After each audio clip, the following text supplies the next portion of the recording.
Please stop. Very good evening to all of you. Welcome to the My Notes coaching classes online. आज हम start करेंगे next topic और हमने chapter start किया है the cell unit of life. ठीक है, जो पीछे हो गया उसको साथ में रिवाइज करते चलना आपने, तो आगे का समझ नहीं आएगा. ठीक है, तो यहाँ हमने ये पढ़ा था सेल थ्योरी क्या है, किसने डिस्कवर किया था, श्रीडन और शिवान ने दिया था. और उस बट वो एक्चुअली नहीं बता पाए थे कि कैसे न्यू सेल्स फॉर्म्ड होती है. तो रडॉल्फ जो आए थे 1855 में, उन्होंने उसको मॉडिफाई करके फाइनल शेप दी सेल थ्योरी को, that is all cells arise from pre existing cells and made up of products of cell. ठीक है, ये पढ़ा था.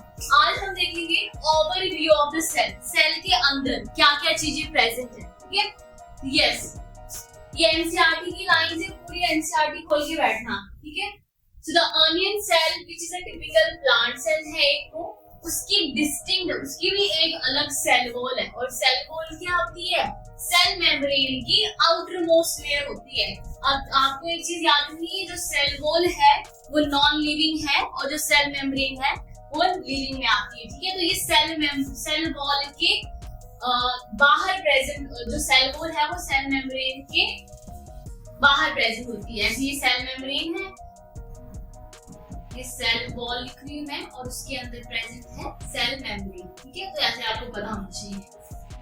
Yes, the cells of the human cheeks have a outer membrane as the delimiting structure of the cell.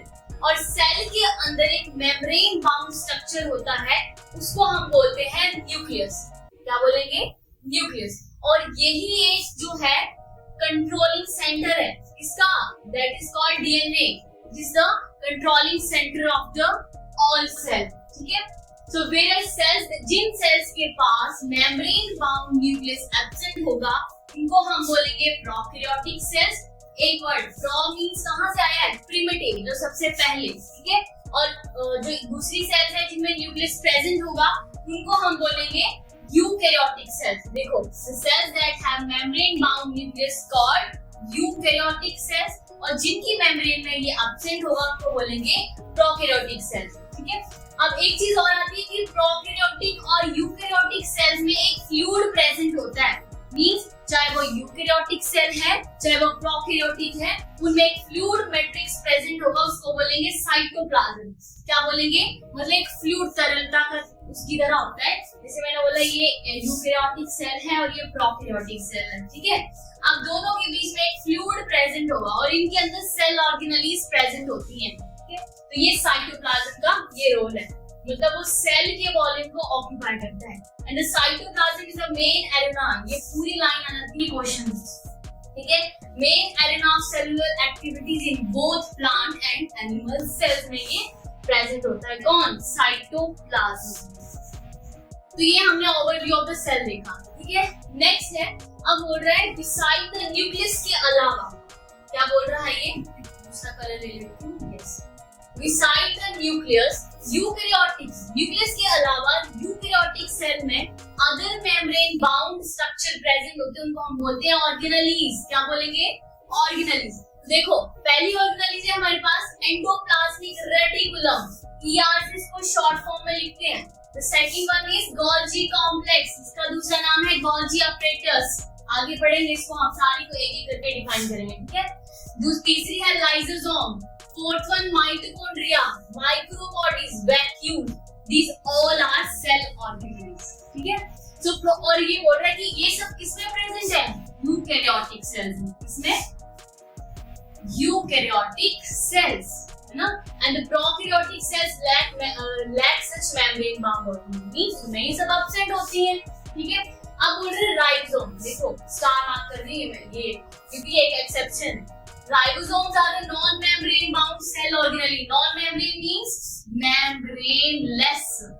इनमें membrane नहीं होती है, non-membrane bound organelle, and found in both eukaryotic as well as prokaryotic. ठीक है, मतलब ribosome एक ऐसी organelle है, एक तो मेम्ब्रेनलेस है, दूसरी चीज ये यूकैरियोट्स में भी प्रेजेंट है एज वेल एज प्रोकैरियोट्स में भी प्रेजेंट है. और ribosomes are found not only in the cytoplasm but within two organelle. Cytoplasm में नहीं होती है, ये प्लांट में क्लोरोप्लास्ट में भी होती है, माइटोकॉन्ड्रिया में भी और रफ ईआर। अब आप सोच रहे होंगे कि रफ वर्ड कहाँ से आ रहा है। देखो ईआर के ऊपर राइबोसोम्स प्रेजेंट है, तब हमने बोला कि वो चीज कैसी है, रफ है। आगे हम एंडोप्लाज्मिक रेटिकुलम को पढ़ेंगे, दो टाइप के होते हैं, rough ER and smooth ER. ठीक है, अभी थोड़ा सा बता रही हूँ। नेक्स्ट है animal cells contain another non membrane bound organelle, और वो क्या है, सेंट्रोसोम। तो देखो, और वो किसमें हेल्प कर रही है, सेल डिवीजन में। तो मैंने दो चीजें हमने पढ़ी, मेम्ब्रेनलेस ऑर्गेनेल्स, मेम्ब्रेनलेस दो ऑर्गेनेल है हमारे पास।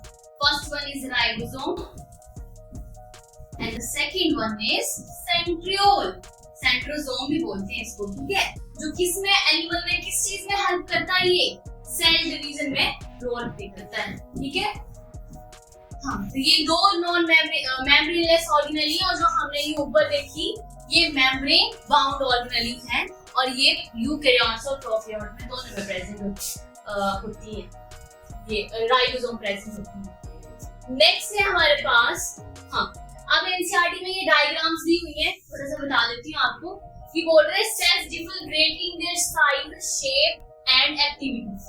कि सेल जो है हमें शेप में दिखती है अलग, साइज में, और उनकी क्या क्या एक्टिविटीज है उनके अकॉर्डिंग। देखो अब ये है आरबीसी, कैसी है, राउंडेड बाइकनकेव, इस तरह स्ट्रक्चर है इसका। व्हाइट ब्लड सेल डब्ल्यूबीसी कैसी है, एमीबॉइड शेप। ठीक है, और ये कॉलमनर सेल्स कैसी हैं, लॉन्ग। ये नर्व सेल है हमारे पास, कौन सी सेल, नर्व सेल, जो कैसी है, देखो ब्रांच के डेंड्राइट्स हैं, ये डेंड्राइट्स निकले हुए हैं, ये सेंट्रियो, इनके बीच में न्यूक्लियस प्रेजेंट है, ये साइटोप्लाज्म है, ये सेल बॉडी को बोलते हैं इसको, ये पूरा एक्सोन का स्ट्रक्चर है आगे। ठीक है, तो ये नर्व सेल है, और ये ट्रैकीड है जो इलांगेटेड, और ये मेसोफिल सेल्स है, हमें लीफ में देखने मिलती है। ठीक है, तो ये आपको देखना है। ये सी डायग्राम्स होगी हमारी। हाँ, अब बोल रहे हैं कि ये जो यहाँ दिया है लाइन, बैक्टीरिया का जो स्ट्रक्चर होता है उसकी जो इसका जो साइज है वो कितना है, 3 to 5 माइक्रोमीटर, कितना इसका साइज है। और जो लार्जेस्ट सिंगल सेल है that is egg of an ostrich. ये सारे क्वेश्चंस हैं। और मल्टी सेलुलर आरबीसी जो है वो 7.0 इसका माइक्रोमीटर डायमीटर होता है, और जो नर्व सेल है मैंने आपको भी इसका डायग्राम बताया, that is the longest cell. ठीक है, ये बता रहे हैं। कल हम स्टार्ट करेंगे प्रोकैरियोटिक सेल्स को पढ़ेंगे, यूकैरियोटिक और प्रोकैरियोटिक में थोड़ा सा डिफरेंस देखेंगे। फिर आगे सेल ऑर्गेनेल्स है हमारे पास, ER, Golgi apparatus, mitochondria, lysosome, vacuoles and all. ठीक है, तो आज के लिए काफी है इतना ही। अगर आपको ये मेरा लेक्चर अच्छा लगा हो तो आप हमारे चैनल को लाइक, सब्सक्राइब कर सकते हैं। Thank you everyone.